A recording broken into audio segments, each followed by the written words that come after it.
Our first look tonight at the dogs behind a deadly attack that killed a 2-year-old boy in Gilbert. Now, these are pit bulls. They belong to the boy's babysitter. The animals also turned on her. She's in the hospital right now recovering from her injuries. Investigators still haven't decided if they'll file charges. And of course, this attack has once again sparked debate about certain dog breeds and whether they're more dangerous than others.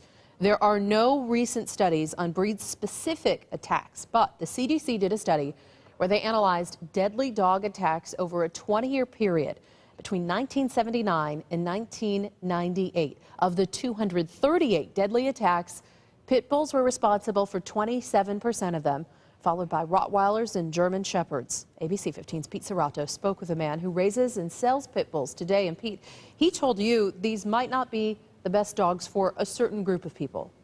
Well, he says it all comes down to monitoring that dog's behavior at all times, and it's ultimately up to the owner to make sure the dog doesn't harm anybody.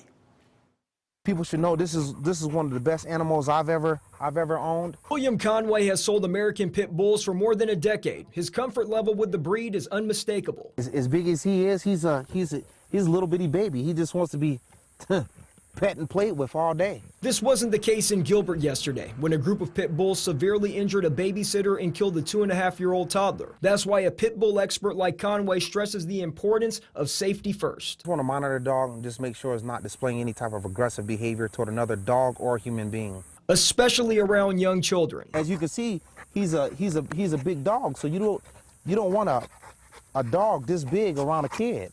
Advice from someone who knows the breed well. So if your dog displays aggressive behavior, I would just say lock your dog up. Put your dog up if someone comes over. And now Conway tells me he's never had any issues with any of his American pit bulls, and that pit bull in that story he had with him was close to 96 pounds. It didn't jump at me at all during that filming, so it's obvious he's taking his own advice when it comes to training those pit bulls. Yeah, a lot of people have a good experience with them. Thank you.